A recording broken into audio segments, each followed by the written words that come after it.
Okay, today we're going to close off the entire chapter for the year, and by that means after today's lesson you can already kickstart your revision if you have not. Okay, you know the timeline for events? How many more weeks you have to the final years? Okay, I'm not very sure. When is your bio paper? October. October what? No idea. I also no idea. Let me check the calendar. October 11. Okay, still got one more. We are still in September. Not too bad. 12 September. Okay, so if our paper is on October 11, that means from after tomorrow, right, it is just pure revision. Okay, so we will slowly build you up. Whatever you have lost along the way from the start of the year, we can slowly start to retrieve it. Okay. Show of hands, who has started on the past year papers? Okay. One or two of you. Okay. So, starting from next week, I'll start to go through some past year papers. Okay? Yeah. But other than that, today we're going to try to close out the chapter. Before that, let's do a little bit of recap. The last time I saw you, we talked about blood types. Yeah? So this morning, we'll start off first with what kind of blood types are compatible with each other. You can do a quick revision, a quick recap. See how much you can remember from our previous lesson.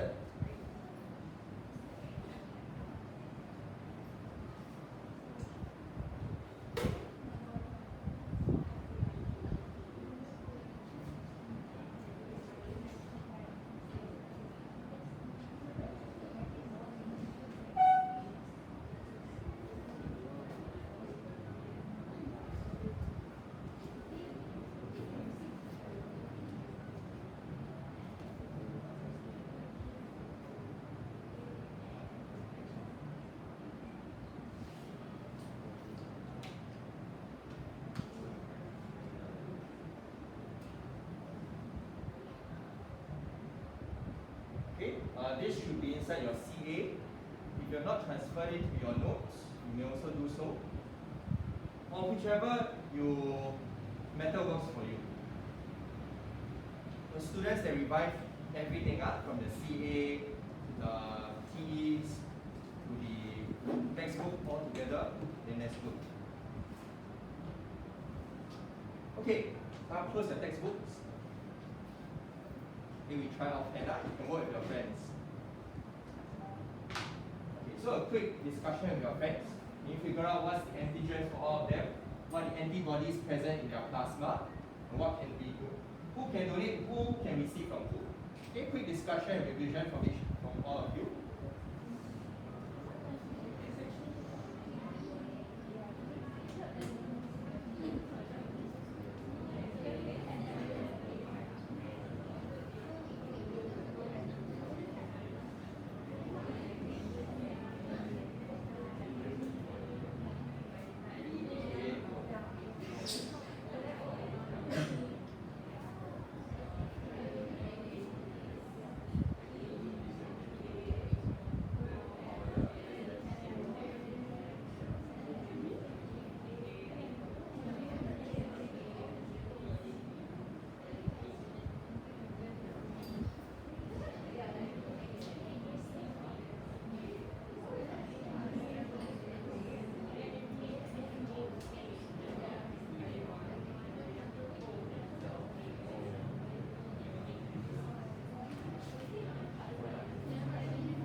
Okay, let us start off. Shreya, could you give me the first row? What antigens are present on these red blood cells? Okay, yeah, so using the correct terms, so you should write antigen A. Okay, and this one? Antigen B. Okay, antigen A, antigen B. Okay, this one don't have. It's not that this does not have any antigen, it just does not have antigen A or B. Okay? What kind of antibodies are present in these people's blood?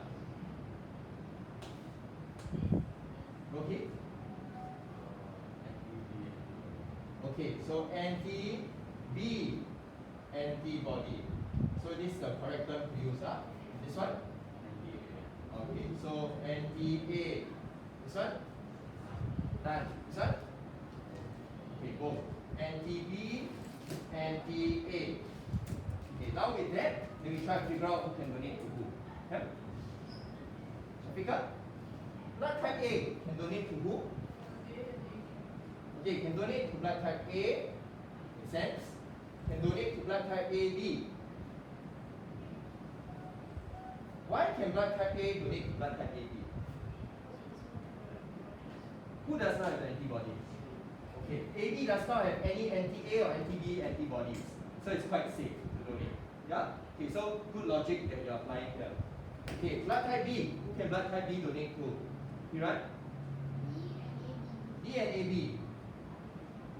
Okay, thank you. What about blood type AB? Siqi? AB. Okay, only one person. Okay, blood type O. How young? Everything. Dog, cat, bird. Okay. A, B, and O. Who can blood type A receive from? Q Kai. O and A can receive from O and A. A blood type B can receive from Wenxin. O and B. Blood type AB can receive from Kyra. Blood type AB. Everyone. Okay, A, B, and O. Blood type O can receive from Paris. O. Okay, so this is what you are able to do now. How can we assess your understanding? Okay, imagine it's probably an MCQ. Okay? So all this work likely for an MCQ. I very rarely see people ask you to describe in words why you can donate, why you cannot donate. Yeah? Okay, but therefore, if you were to see this question, just feel very reassured. We're not trying to kill you, it's just really solve this puzzle for me. Okay?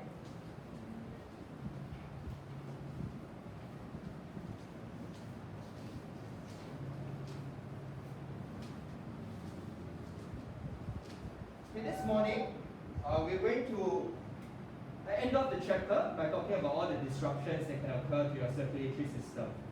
Why is this important? After all, we've really learned about how your system works. You need to know the signs and symptoms of when it doesn't work, or what are the things you do in your life that may cause it to not work. After all, actually, biology is one of the subjects that you study that can be very relevant to your life. Moving forward, next year, we learn about more systems, from your urinary system, how you create urine, your respiratory system, how you breathe. We also learn about all the things that can destroy it. So that as you go away, okay, not all of you are going to take biology in the future. In the JC side, and maybe not going to take it in university side. Very few of you. But, at the very least, I hope that you learn some basic things about your health. Today, we're going to start off first with a very important organ of your body, your heart. How can you keep your heart healthy? At the same time, what are some of the things that can destroy your heart? To do so, let's do a quick recap of the vessels that we know of so far. Okay, you close off your textbook. Recap all your vessels.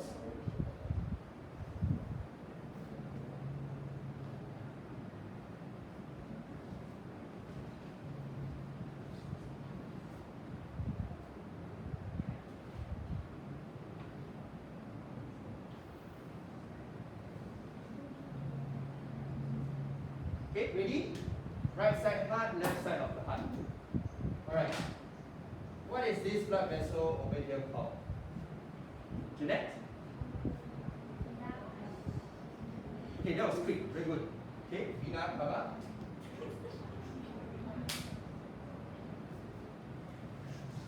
Okay, y'all can give me any blood vessel or any part of the heart that you are comfortable with, yeah? Except for all the right, left atrium. Okay, that one covered already. I think by now y'all will know all these parts. Right atrium, right ventricle, left atrium, left ventricle. Okay, everything else you can give me. Huh? Pinya? Oh, you want to participate? Okay. You can give first off. I never call your name, but okay. Which one? Which one is by? By is the left. Try. Oh, sorry. So this is by, right? Okay. Bicuspid valve. This one is the tricuspid valve. Okay, one way I remember again is the right side. Okay?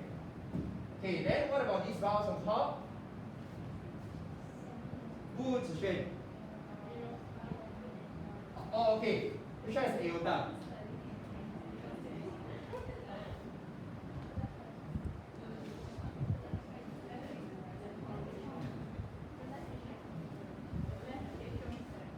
Left atrium side. This one is aorta. Why keep looking at camera? Okay, aorta. Aorta transport blood to where? Very good. All parts of the body. Yeah, I don't know why I circle that. Okay, all parts of the body. Okay. What is this vessel over here? Ethan? Or you just choose any vessel you want? Okay, pulmonary artery. Which one is pulmonary artery? Which one? Is it the one I pointed to? Okay, you got the pulmonary right. So these two blood vessels are pulmonary in nature. Artery is to bring blood away, A for away. Vein is to bring blood back. So if this one is bringing blood back, this one bringing blood away, then which one is the pulmonary artery? The one on top. Okay, so this one is the pulmonary artery. This one is the pulmonary vein. Have you ever wondered what supplies blood to your own heart? Yeah, we have blood that can bring, we have vessels that can bring blood to the rest of your body. But then what brings blood to your own heart? Your own heart has muscles, you know. Yeah, they are made up of a layer of muscles. They are made up of cells. They also need blood to get nutrients, oxygen, the food. But where does this blood come from? Okay, thank you, Hiran. Okay, I would like you to remember this particular blood vessel. It's called the coronary artery.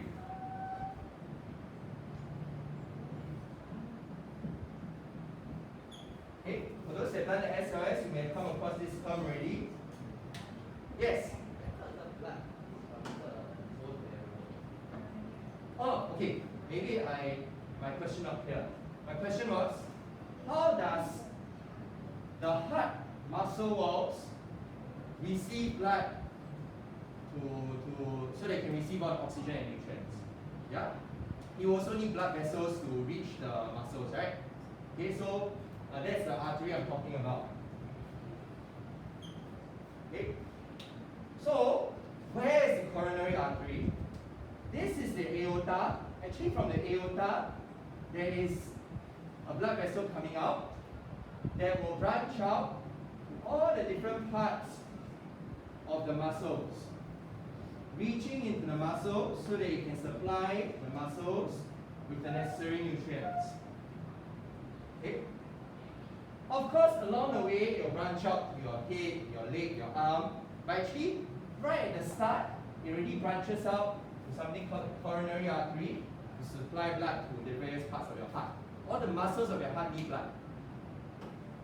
You may be thinking, hey, can't the blood that is inside the ventricles just transfer the nutrients or whatever to the muscles immediately?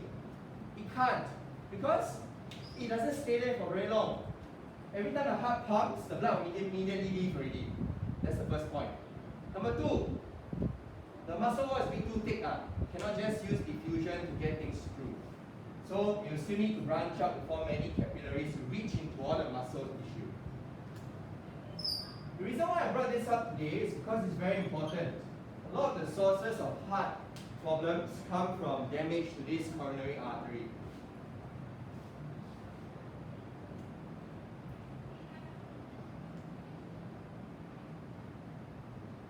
I'd like to show you, yes. Wait, but then the heart will also produce like carbon dioxide as a waste, right? So where does that? Oh, so good point. So if there's a coronary artery, there must be some sort of a vein also, right? Okay, so there's also a coronary vein. Yeah? So there is one way in, one way out. Very often you will talk about coronary artery because it's the blood vessel bringing blood, all the important stuff to the muscles. Blood build-up.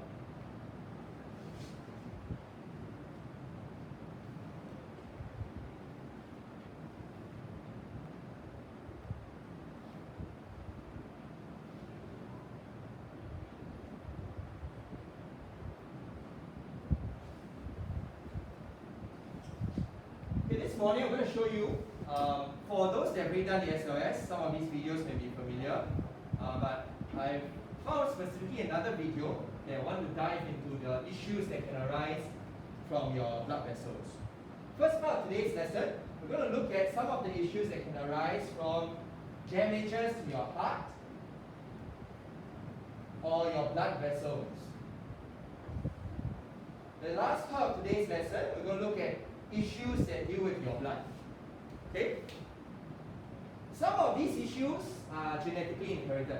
Some of them are lifestyle. Like you don't take care of your health, this could happen. We'll start off this morning with something that can be happening already in your bodies but you're not aware of. That you only start to feel the effects when you're much older. Atherosclerosis. Likely to remember this. And at this age, I'm starting to worry that I'm starting to develop this also.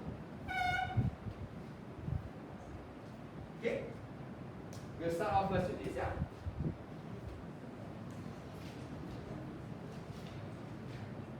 Download Grammarly. Are you? Me? Yeah, you. Atherosclerosis is a life-threatening disease that may have begun to develop during childhood. This condition is a process in which deposits of fatty material, called plaque, build up inside the walls of arteries, reducing or completely blocking blood flow. In extreme cases, this disease can lead to a heart attack or a stroke. Risk factors for atherosclerosis include high blood pressure, high cholesterol, tobacco smoke, diabetes, obesity, and physical inactivity. Although the exact causes of atherosclerosis are not clear, many scientists think it begins with damage to the inner wall of an artery, called the endothelium. Over time, substances traveling in the blood, such as cholesterol, fats, and cellular waste products, accumulate inside the damaged area of the arterial wall. Now, I'd like to pause here. This is a good time to recap the structure of the blood vessel also. Yeah? Remember, blood vessels are made up of, number one, a layer of cells called the endothelium. Okay, it's made up of one cell thick only. A lot of blood vessels, like the arteries, the veins, also come with other layers surrounding it. The next layer surrounding it will be a layer of muscles as well as collagen fibers. Yeah? So you have muscles, you have collagen fibers. Yeah, I'm mixing up the sequence.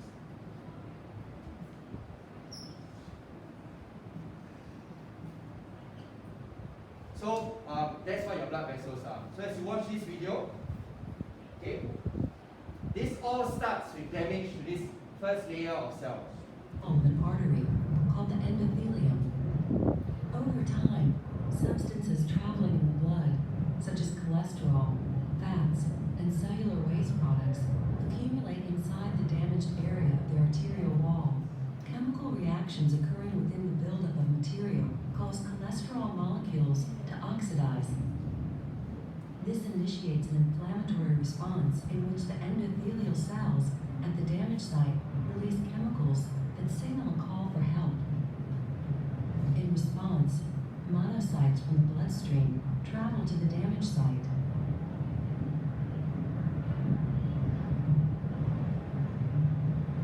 Stimulation from oxidized cholesterol converts the monocytes into macrophages. The macrophages eat and digest the cholesterol molecules. As a result of this process, the macrophages change into foam cells, which accumulate to form plaque. As the plaque increases in size, the arterial wall thickens and hardens.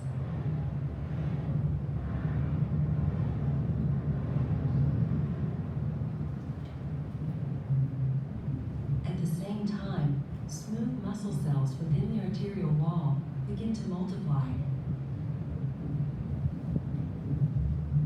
Then, most of the smooth muscle cells move to the surface of the plaque.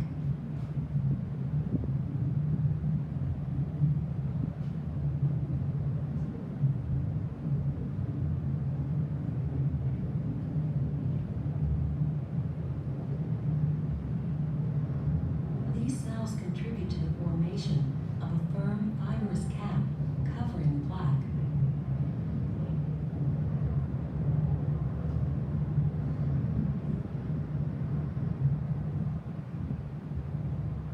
Over time, the cap may erode and break open, releasing plaque into the bloodstream. The plaque can flow downstream and contribute to the formation of a blood clot, which can stop blood flow. As a result, limited blood supply is available to the areas surrounding the partially blocked artery, degrading and potentially killing the neighboring tissue. Significant damage in organs, such as the heart or brain, can result in a heart attack or a stroke. Okay. You'll find that in your textbook, they didn't go to so much detail. So what do you need?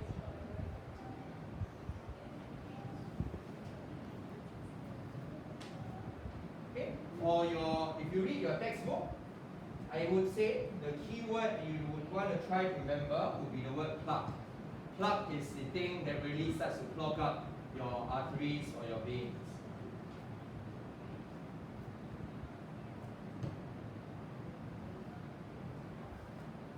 So I just want to clear one particular misconception.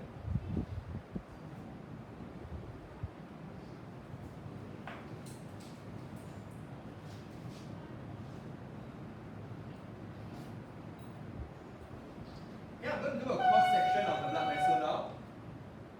First layer, this is the endothelial cell layer, endothelium. Right? Then after that, you'll be surrounded by a layer of muscle as well as fibers.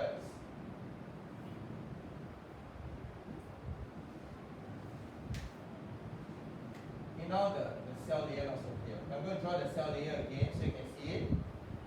Okay, all of these represent cells, individual cells that form up this layer. Okay, so this is a cross section of the blood vessel compared to what you see over here. Okay, I used to think, right, when a person's blood arteries are clogged, right, it means this. I thought, right, that the fats will deposit, like if you eat too much fatty stuff, that they will deposit like that. Yeah? But actually, after I read up a bit more, that's not the entire truth. The plaque develops not on the lumen of the blood vessel, it actually develops underneath. So it's not that easy to clear, you know. So I'm going to remove this away. In reality, that fatty substance, the plaque, develops here. So this is the sequence that you saw the video. Normally it starts off with a slight damage. Imagine there's a damage to the endothelial wall. Then the plaque starts to develop underneath. And as it develops and grows in size, the endothelium will start to redevelop around the plaque. So what this means for you is that the fats it's not something you can easily clear from your blood vessels. It is actually now part of the blood vessel. It is actually underneath between the muscle and collagen fibers and the endothelial layer. So it's actually not that easy to clear. And this plaque could become bigger and bigger. It could grow bigger and bigger. I do not need you to know how it grows to this size. I do not need you to know the process of it.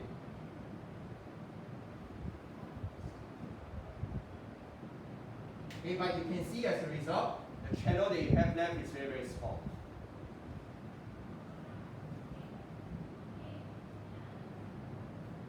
Okay, I'll give you some time to take down some notes at this point in time.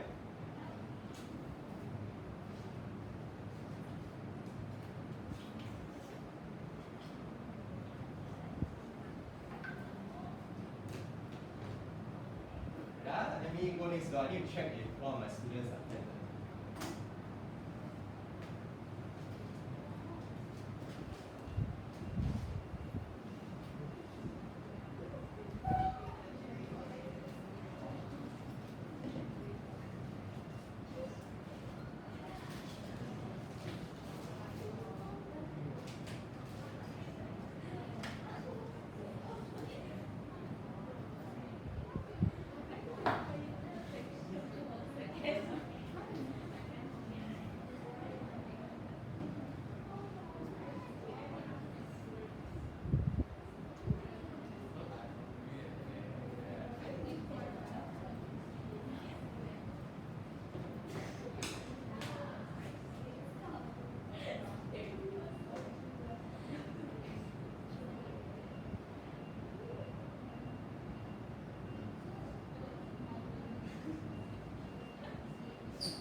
The bad thing about this is that now that there's this bump in your blood vessel, that bump can grow. Okay, grow even more. Imagine with this small little channel, the same amount of blood flowing through, the pressure will be very high in that area. It can cause more endothelial cells to be damaged, then more plaque to develop, and it could clog up even more. Or, just now in the video I showed, another way is that, imagine if this gets damaged and it becomes an open wound. What happens when your blood vessels are damaged? Blood clotting will appear, remember? Remember, every time there's a damage in your blood vessels, all the clotting chemicals will start coming into play. Your blood may end up clotting in this region, just because it recognizes it as damage. Another issue that may occur is, when there's a damage, this plaque, the fatty substance on the inside, may all come out. And then it may flow to another part of your body. And if it flows to another blood vessel, whose channel is much smaller, it could clog up the whole channel. So lots of problems that can arise from atherosclerosis. Therefore, I find, you can forget all this at the end of the day. I mean, maybe not for exam, but life. But let's reverse the clock. What could we do to prevent this from even happening in the first place? Yeah? We reverse the clock. What caused this to develop in the first place? Okay, let's reverse that. Let's go back to a healthy blood vessel. Can you recall what was the starting point? The starting point was damage. Thanks, Alpha. So that's the starting point, right? There was a damage. Then things started to go in and accumulate between the layers, right? Second starting point is that the first thing that will start to accumulate is something that you may have heard of, cholesterol. You heard of this in your chapter of lipids, and you may have heard about it in your daily life before. Yes, Maya? When they use the balloon, right, they actually like steam all the way up. Correct. I can tell you a story in a while.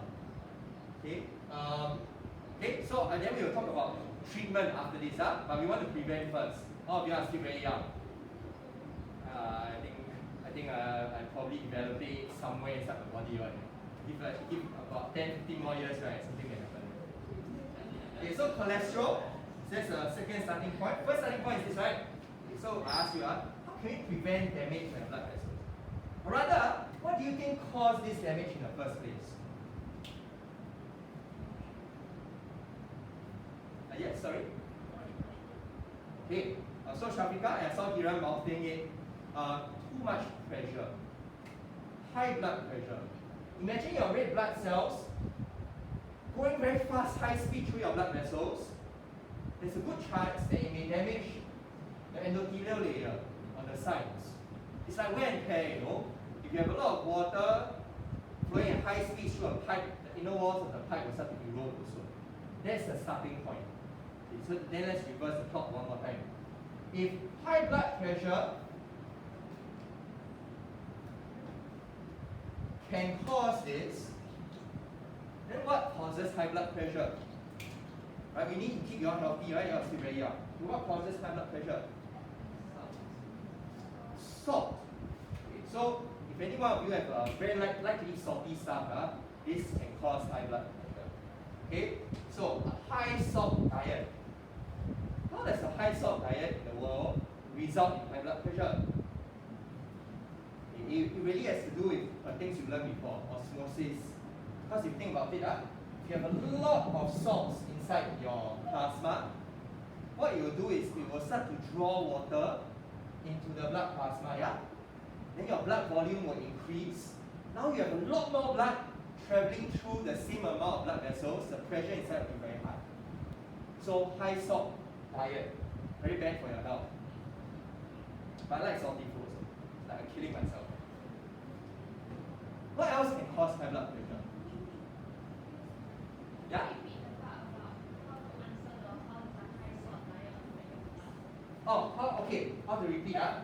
So, if you have a high salt diet, okay, the salt inside the blood plasma will end up retaining a lot of water. This increases the volume of the blood, thereby also increases the blood pressure. Okay, so some words you can use is, we use words like blood volume. Blood volume means how much blood there is. Some other words you can use is retain water. Or you can say that rather than retain water, you can say it draws water via osmosis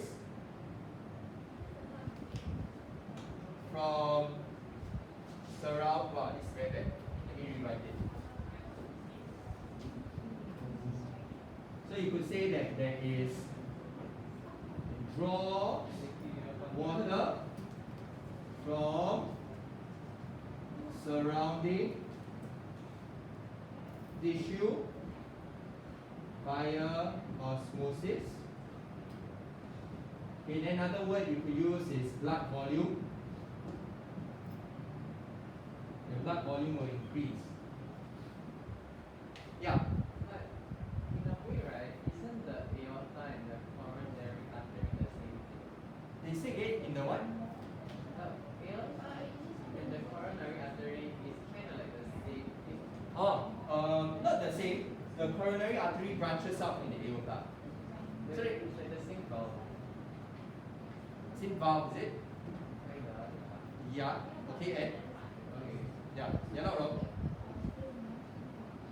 Okay, so high salt diet, that's the first thing. If you have a high salt diet, you may want to start to reduce it. This, contrary to popular belief, does not start developing only when you are at my age. It can start developing at your age already. One more thing that can develop can cause this stress. You're very stressed.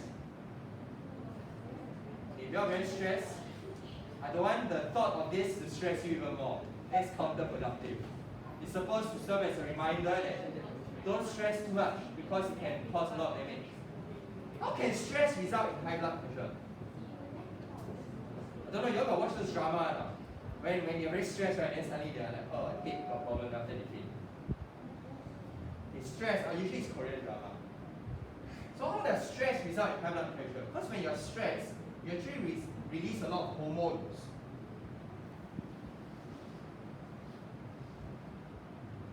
Know what the hormones you really know about? It's like adrenaline. These hormones make your heart pump faster And when your heart pumps faster and stronger, the pressure will be higher. This is unnatural because normally our ancestors, the cavemen, they only stress when they're being chased by a saber-tooth or a lion in the wild. They only stress when they see a goat that they want to chase after and hunt, right, but cannot catch it. These are situations where you need your heart to pump harder and faster, so you get enough oxygen so you can run, right? But nowadays, without even running, without even requiring it, we sit at the computer desk, we stress already, our heart pump very fast. So hormones can cause your heart to work much harder and faster. It can result in this high blood pressure. I'm very stressed all the time, trying to calm down using my medication. So good chance of also developing some of these plaques somewhere here and there. Okay, so there's some starting points. People who smoke, some of the chemicals they breathe in, that enters the bloodstream, can also cause high blood pressure. So none of you have started. Don't start. Yeah?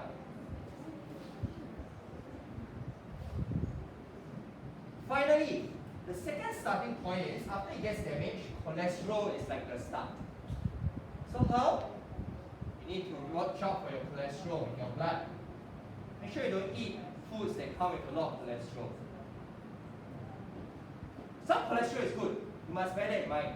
Because remember your cell membrane requires cholesterol to stay fluid. But too much of it, and it can end up serving as a collection point for your plaque to develop. So, what does this mean for you as a young person? Number one, whenever you feel stressed, you must remind yourself to calm yourself down. Because you cannot control how much hormones your body will start producing. But you can control the starting point of your stress. Next, your diet. Try not to eat foods that have high salt, high cholesterol. That often is in fatty, in fried food. Yes?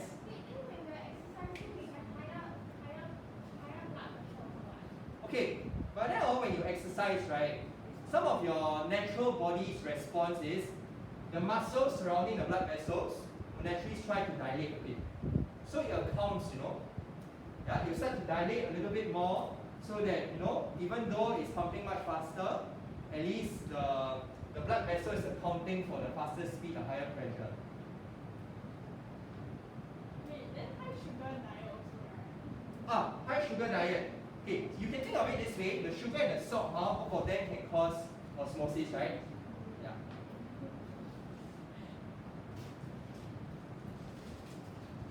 So take care of yourself.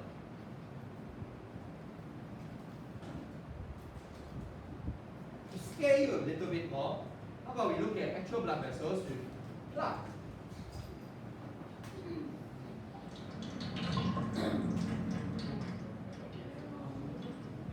Okay, this person will chop up. Can you see the plaque that's developed? Essentially, this particular blood vessel, you see, it is quite open here, but then you see deeper inside. Let me go back across here. It looks quite okay, it's quite circular. But on the inside, you notice that it's a little bit bumped up. Right? The bump up is because underneath there's plaque that's developed. Look at the plaque that's developed there. Remember, you see the plaque develops between the layers of the muscle as well as the endothelial layer. So you can see the plaque over here. No longer a full circle. And it will just keep growing and growing. Wow, you look at this fellow over here. This one is the worst, Okay, the original lumen size is really like God.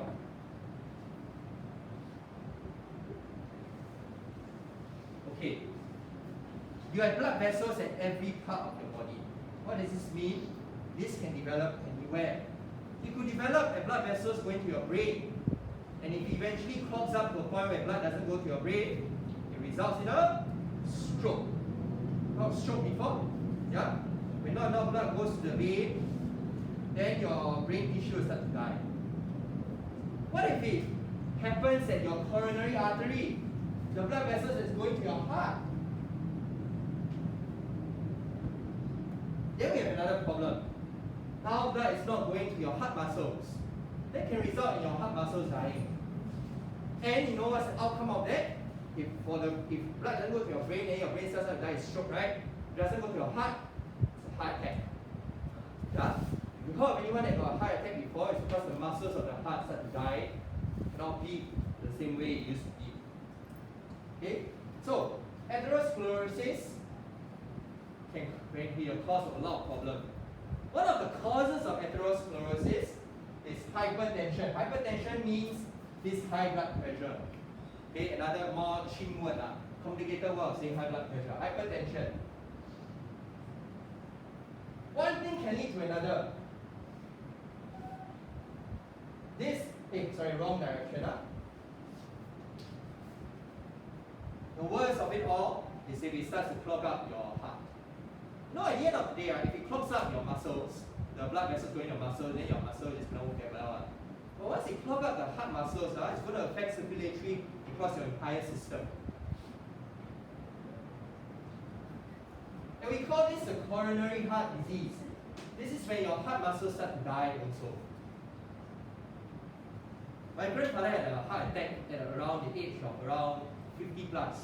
That's quite young if you think about it. Yes? Doesn't that mean that coronary heart disease is the same as the atherosclerosis? Oh, okay. Is it the same? No. It can be caused by, because atherosclerosis can occur in other blood vessels in other parts of your body as well. Yeah? It can happen at a blood vessel in your brain. It can happen at a blood vessel leading to your kidneys.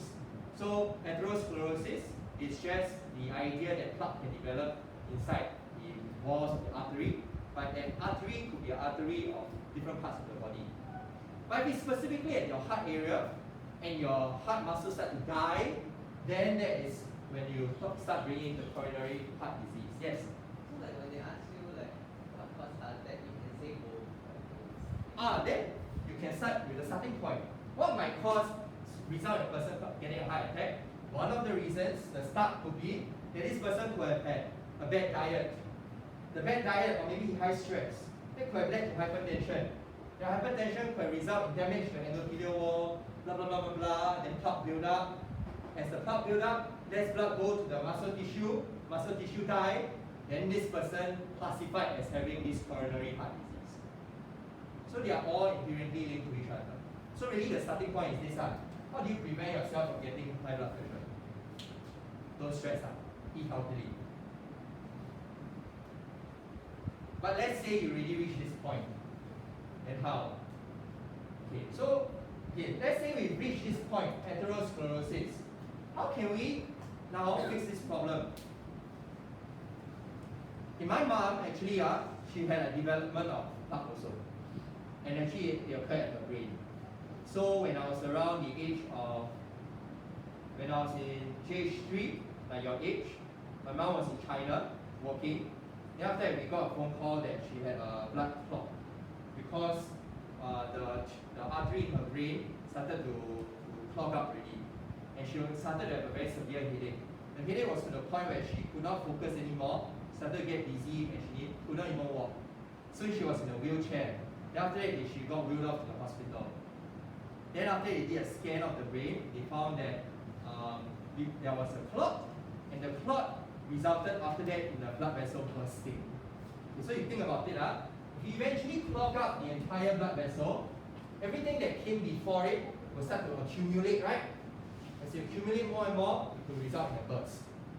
So a blood vessel burst in my mom's brain, and that's called aneurysm. After that, they need to perform surgery to stitch back the blood vessel. But one thing they also did was they inserted a small, tiny balloon. Okay?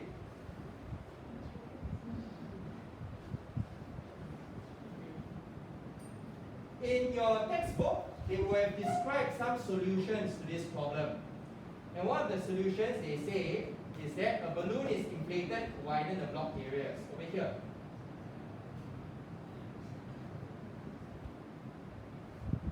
Okay? And that's what they did.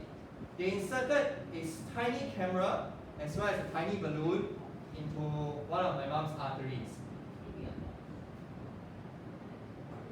So when I found out how they did it, right, it also surprised me. Okay, so the blood vessel is all the way in the brain, but they don't want to, our brain got skull, right? So how to reach all the way inside?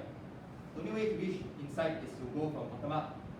So they actually, from here, one big artery here, and they push it all the way to the brain area. It's a very long way to reach the brain area.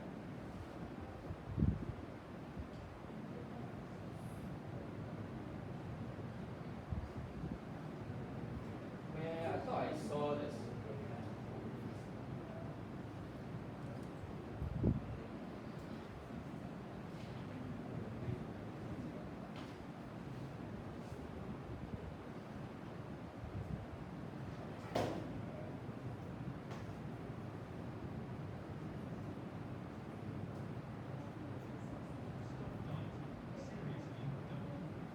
Okay, so this is the surgery that my mom went through. Actually, it's not even a surgery per se. They didn't have to cut open anything other than that one small little hole to push everything all the way to the brain area.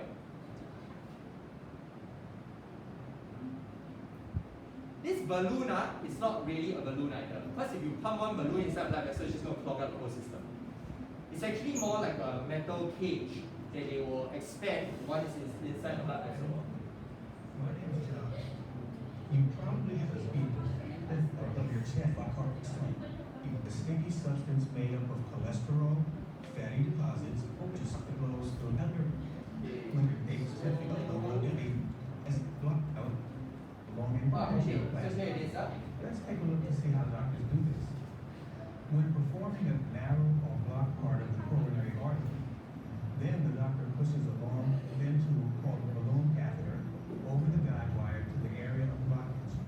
When the balloon reaches the blockage, the doctor inflates the balloon, which pushes the plaque against the artery wall, reopening the artery and restoring blood flow. In most instances, the doctor will permanently place a tiny wire mesh made of stainless steel or other metal alloys. This tiny wire mesh is called a stent, and it acts like a scaffold to hold open the inside of the coronary artery. Your stent is made of tiny wire. So at this point in time, my mom still has this stent somewhere embedded inside the brain area. So that is one solution to this problem. Another problem is, if your coronary artery is clogged up, then you may have heard of this word called bypass. Here, bypass is a surgery conducted to rewire your blood vessels. If one of the channels is blocked, then one of the solutions is just to rewire it. So if you look at this particular diagram over here, let's say you have a lot of clogged areas over here. This area is clogged, right? And we just rewire your blood vessels so that you can channel it to an unclogged area. So usually what they'll do is they'll take blood vessels from other parts of your body, then they'll plug it to your aorta, then you'll rewire it so that you have other channels to flow. Just like if your parents drive down the road or if you take taxi, one part got accident, right? Then they just cordon off the area, open up a new road, then you can travel down another road. So that's how you go. Yes? Does it mean like a certain level of hypertension? Why is that? It's like the blood can flow to your body parts faster. Okay, hypertension means that your blood pressure is above the normal blood pressure for too long. But you're right, all the time you always have blood pressure. If you do not have blood pressure, blood will not go anywhere. But if it's too high for too long, then it can result in some damage. Okay, so that is some of the problems that you can encounter related to the heart and blood vessels. I'd like to end off today with last one, sickle cell anemia.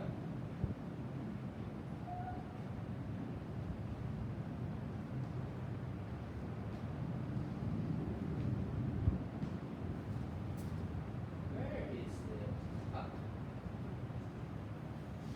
Some people, their red blood cells are a little bit different from others.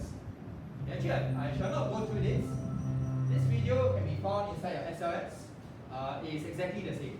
So I'd like you to watch this particular video, and then tomorrow, when I see you, we will recap this last part. And then actually we are done with the chapter. Okay?